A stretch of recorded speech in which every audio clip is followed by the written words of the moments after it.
రాధ అడిగిందంట, కృష్ణ నేనెక్కడున్నాను అని.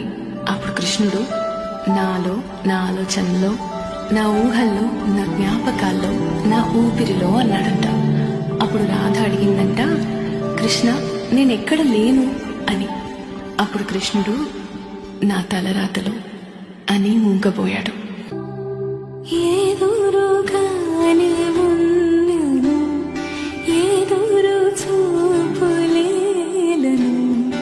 బదులు కాస్త చెప్పవా మాధవా,